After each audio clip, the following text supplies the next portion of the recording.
But in an industry where how you look is as important as how you sing, it's increasingly difficult to break through and survive. The producer told me that I had to lose 2 stone. I said, look, see if it's tits and ass you're looking for, there are 200 out there waiting to audition for you. I said, so take one of them. I said, but I sing and I'm a singer, that's what I do. Having won Opportunity Knocks in 1989 with the highest ever recorded vote, Brenda was an overnight success, and recording deals, concert tours and television appearances followed. There's something in the way she sings that moves your soul, and that's a gift from the universe, the gods, whatever you want to say. It's fantastic.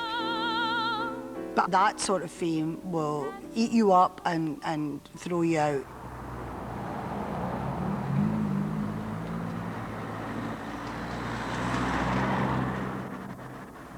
After many years away, Brenda is back in her hometown of Uddingston. She lives with her partner Kenny and thrives on the close-knit community around her. The Tunnock's Tea Room, that is where I had my first Holy Communion tea, complete with frog. After I made my first Holy Communion, the family all went, I got my first Timex watch. So great memories. I love living in Uddingston. There's some lamb's liver, Tom. And I love going into the village and somebody will say, how's your mammy? Or how's your Joseph or Michael? And everybody knows everybody else. And, oh, God, did you hear about wee Mrs. So-and-so? I love that, because people care. I was looking for the Slimming World magazine. But, oh, we get slimming in, but... No, it's the Slimming World. I want to read about the woman that lost 19 stone. Well, what did they do sewing with it? No. It's okay to go to supermarkets, but all those kind of little shops are dying, and so it's fabulous that we have that in Uddingston.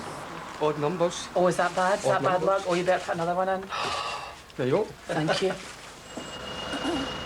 Still making a successful living out of singing, Brenda's career now takes her all over the world.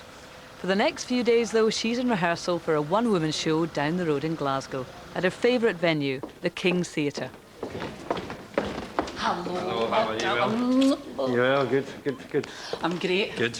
How's it sounding? I hear they can hear us in Edinburgh. Yes, I'm sure they can. The show, Just for Joe, is a humorous and touching account of the highs and lows of Brenda's life and career, devised and written with her good friend Elaine C. Smith. This is where the band will be. A hit first at the Edinburgh Festival in 2002, she has since taken it all over Scotland. First night's like a moth to a flame. You want to go there, but you just want to run away. So there's that bit of you that you really want to do it because you know that what you get at the end of it. But at the beginning of it, oh, you just... I mean, at times I stand at the side of the stage and think to myself, what in God's name am I doing here? I wish I had a normal job. Get a shifty on, please. Anybody that's going to hang themselves out to dry emotionally in front of an audience is going to get a bit tricksy sometimes, but it's usually down to nerves as opposed to anything else. And once she starts singing, she's away. You know, I've got my wee ritual that I do and say my prayers before I go on and wear my wee lucky things that I wear about myself, and I'm not telling you what they are.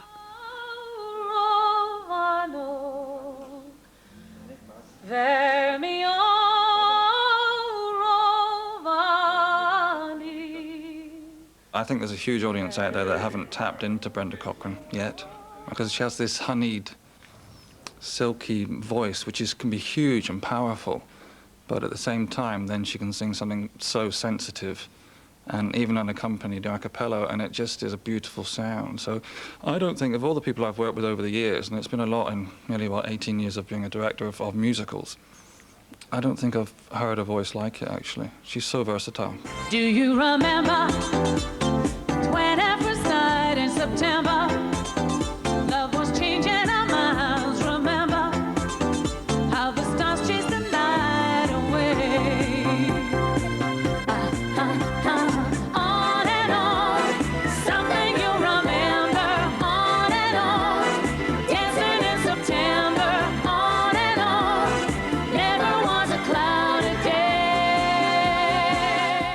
I mean, she certainly sings as well as Rita Thrinken, that's for sure. I think she sings better than Shirley Bassey. Actually, the quality is much, for me. Sorry, Shirley Bassey lovers, but the quality for me is far, far superior. It seems impossible. To ask a baby not to cry is just impossible. I took my husband Bob to hear her in a pub in Uddingston at a charity night. And we were just completely blown away by the live sound of it. And not feel you going through me. Split the second She has this extraordinary talent to move people. that I never think of you. It's not all down to the technique and down to the sound of her voice, although that's got a lot to do with it. There is a warmth and honesty in her personality which comes across in her singing. Can the ocean keep from rushing to the shore is just impossible. And if I had you, could I ever want for more? Oh, how impossible.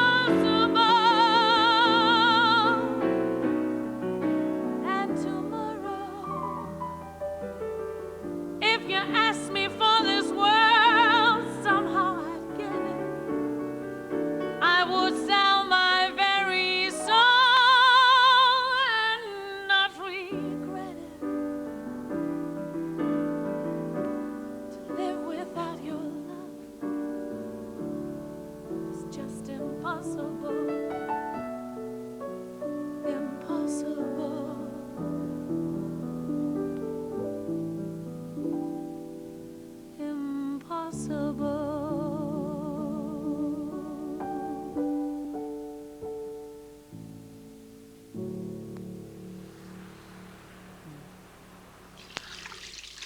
Food was a big thing in our house. Everything like kind of revolved around the kitchen, you know. Always plenty grub in the Cochrane household, as you can see. I have the curry and I have the chicken soup and I have the mince. The mince is a particular West of Scotland delicacy, which we all enjoy very much. Always have soup on. I think that's the mainstay of Scottish life, isn't it? A good pot of soup. And a woman is known by how good her soup is. It was about 10 or 11 years ago we met. I was actually a bank manager at the time, and I called her into the office, and that's when we first met, sitting across the desk.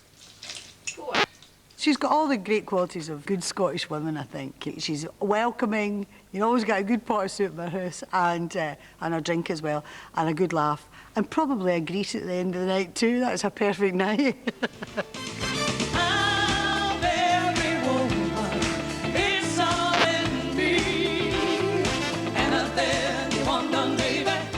I do believe that if Brenda had been black, then she would be a #1.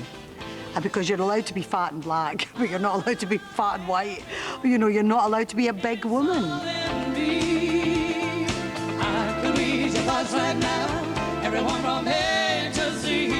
I'm a big girl. I've never liked being big. I don't actually think anybody likes having weight on. I mean, there's a lot of people say I'm happy being big. I don't believe that. But there's also a part of us that's very rebellious and goes, don't you bloody tell me what size I'm going to be. And I think all of that is in Brenda. It's all in me. Anything you want done, baby, I do it naturally. Whoa. We had a friend, God, this is going back, and she took me to her worst do. I was 5 and I had the party dress on. It was at Christmas, and apparently I was determined that I was going up on the stage and singing. Where I got it from, I don't know.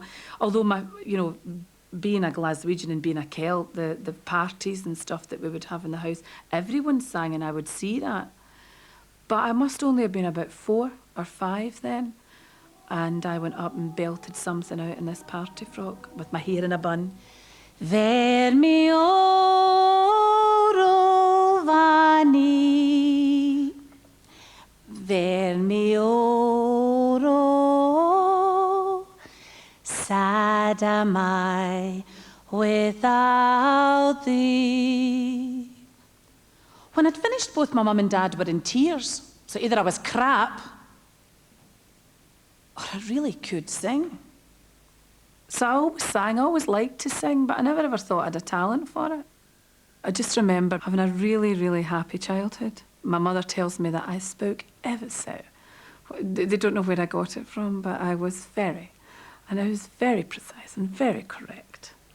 We were a working class family, but my mum and dad worked very, very hard. My mother was the first woman ever to work night shift for United Biscuits.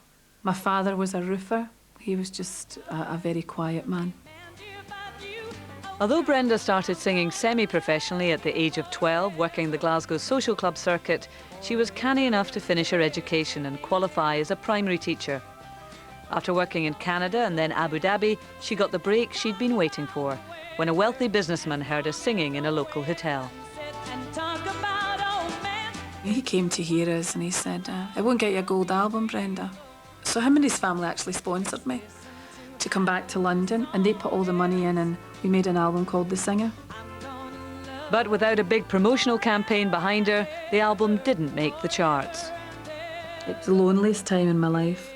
I decided for something to do, really, and that is the God's honest truth. For something to do, to sing, because I wasn't getting to sing either, I would enter Opportunity Knocks.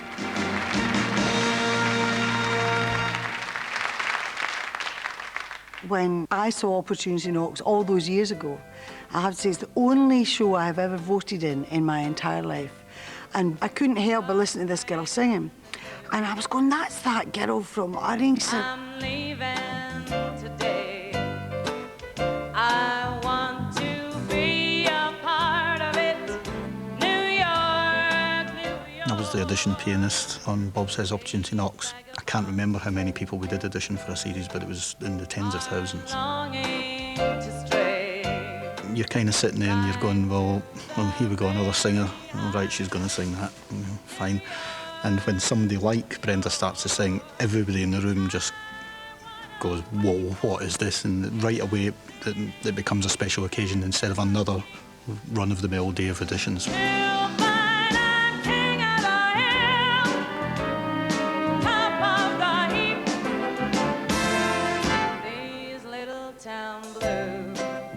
The producer, Stuart Morris, told me that I had to lose 2 stone before I went on. You know, there's this guy sitting there, huge, and he's telling me that I had to lose this weight, 2 stone, in order, then he would put me on.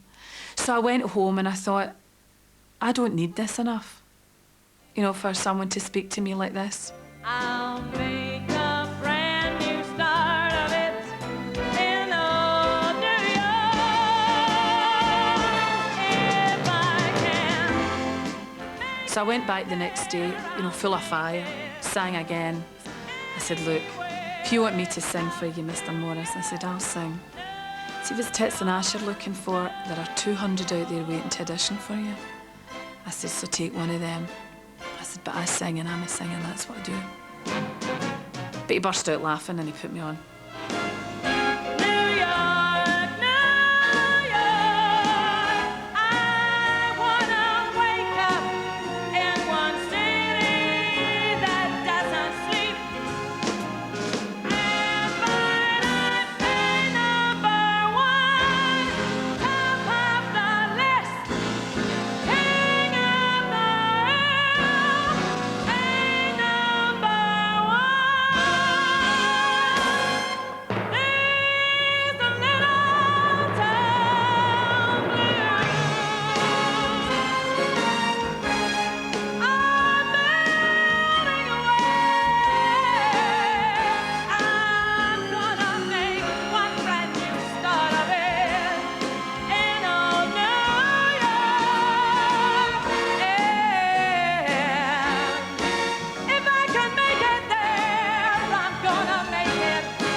I've always said that she's got a compressor in there, you know. She doesn't have lungs. Up to you.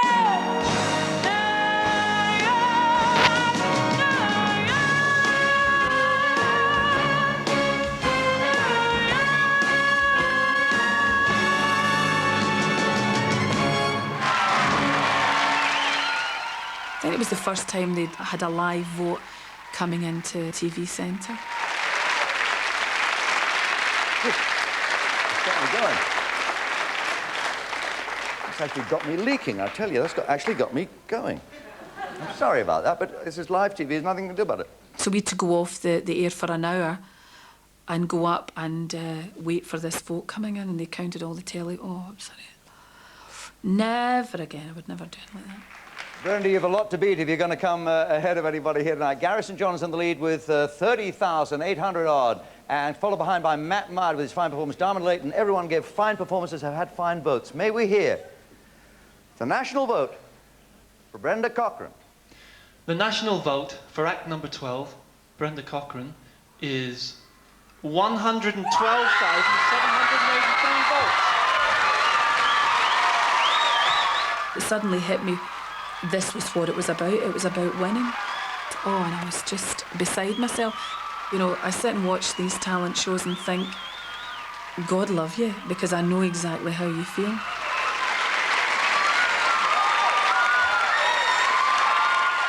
After she won Opportunity Knocks, was asked to go and do Star Search in the States, which at that time was the biggest talent show. And she was representing Scotland there. And of course, perfect score, won it, 70 million viewers. Adored it. But she came off stage and they said, you know, Brenda, there's a phone call for you, you know, amongst all of them. And it was Barry Manilow. And he'd had the telly on in his room, and I had been singing, and he'd got out the shower to hear me and asked for a meeting.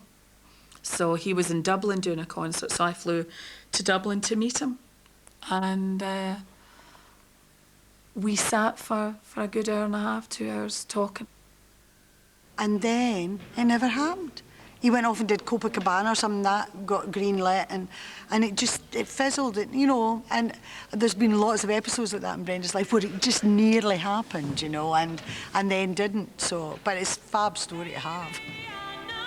Although Brenda's next album, The Voice, sold over 150,000 copies, she felt frustrated at the lack of control she had over her career.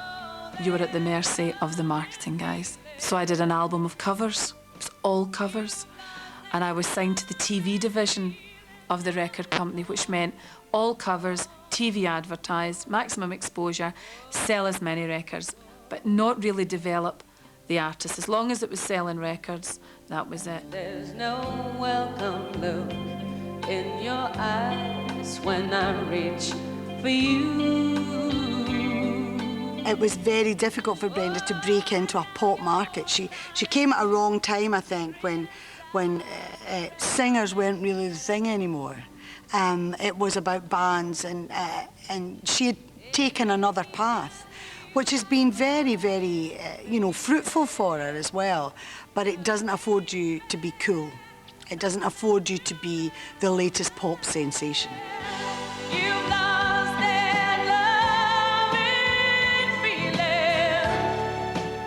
They started moving me into things like summer seasons, pantos, where I wanted to become a concert artist, doing my own stuff, finding my own niche. And and as soon as the album, you know, wouldn't sell as many as they wanted it to, then that's when the record company don't want to take the third option. Thanks. Here's your tea. That's a nice outside light you're putting in there, Karen. Brenda and Kenny are to be married, and plans are afoot for a 3-day wedding party. It's good tea. Yeah. Party on the Friday. And the Saturday. And the Saturday. Back here on the Saturday. And recover on the Sunday. And recover on the Sunday. That's and it. go away on the Monday. That's it. That was the plan. Non-stop music.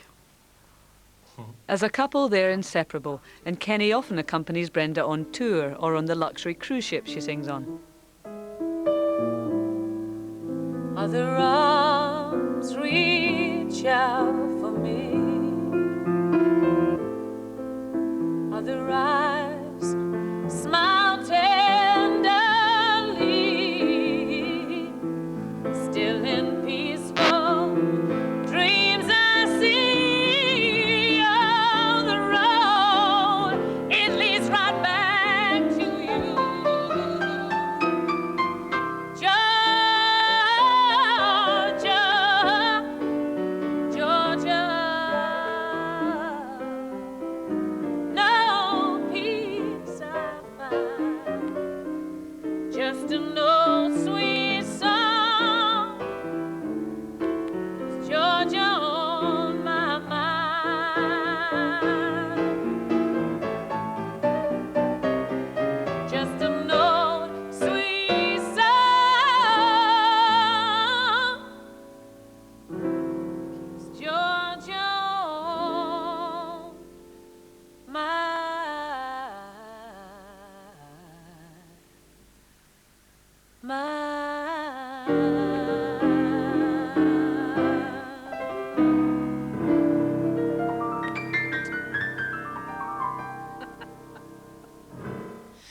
part of Mama Morton came up in the West End production of Chicago. A pal in the business knew the director, mentioned me to the director. He knew my albums, auditioned me, took a risk on my inexperience as an actress, and he gave me the part. Brenda Cochrane in one of the biggest hits in London's West End. You know, she came and she could sing the song standing on her head. There's no issue about that, probably the best I've heard them sung. But Mama Morton was quite a feisty, tough character, but it has to have a level of sensitivity about it too, you know. But she rose to the challenge, and it was actually very rewarding to work with someone who's not necessarily just come out of RADA, but has a great instinct and a good quality, you know, that you can draw on. So, yeah, it's great. I had to go and see the show because I didn't know whether I wanted to do it or not. I didn't know whether I wanted to commit to 6 months, 8 shows a week. But when I saw the actual show, I adored it. The music, the cast was fabulous. And I had a very happy time. But my personal life was up in the air because my father had been diagnosed with cancer and died before I finished in Chicago, which was horrendous. For all I've been blessed with in this life, there was an emptiness in me. I was imprisoned by the power of gold. With one kind touch, you set me free. Let the world stop turning, the sun stop burning. Let them tell me love's not worth going through. If it all falls apart, I will know here in my heart the only dream that mattered had come true. In this life, I was loved by you. In this life, I was loved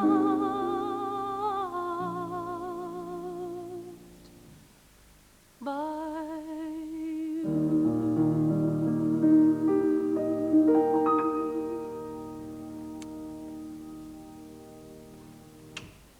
It's very poignant coming into the Kings because the last time that Joe actually heard me sing was in the Kings. Cochrane sings Sinatra in the stalls about 4 or 5 rows back.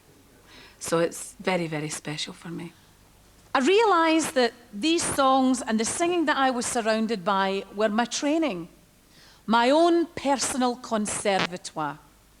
I learned to entertain by singing, but the big question for me was, what moved people? I mean, they'd been used to all the traditional folk songs like Don't ask me a mountain of questions. Hey, when there is simply one answer to know. If you look inside the window, you'll see the tea cakes and the caramel wafers. This is evil for me. I can't even touch all this. Much as I'd like to, I can't go there. So I'm going to hurriedly, I'm off. Bye.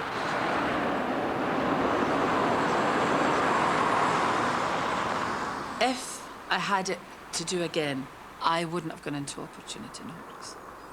And so I just get over it, get over myself, get on with it. You know, I'm very blessed. I have a wonderful career. I'm recording now. I plan more concerts. It's a woman in her 40s is a woman at a wonderful age, I think. Peace of mind. I only hope someday you'll find you can believe in me. better now. And I think it's because when she sings those fantastic, you know, ballads that she does, what it does is touch that part in everybody. Everybody who's sitting in the audience feels she's singing to them because the emotion in her voice can convey that. You can't learn that or you can't manufacture it. You know, I think it's got to be there. Oh, the angst, the pain, the torture.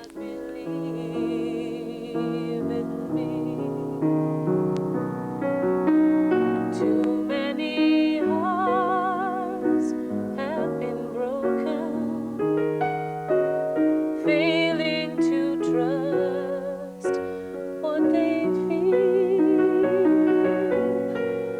But trust isn't. I'm surprised that she's not more commercially successful in a national and international way than she is. It's been the subject of many long debates in bar rooms all over Britain.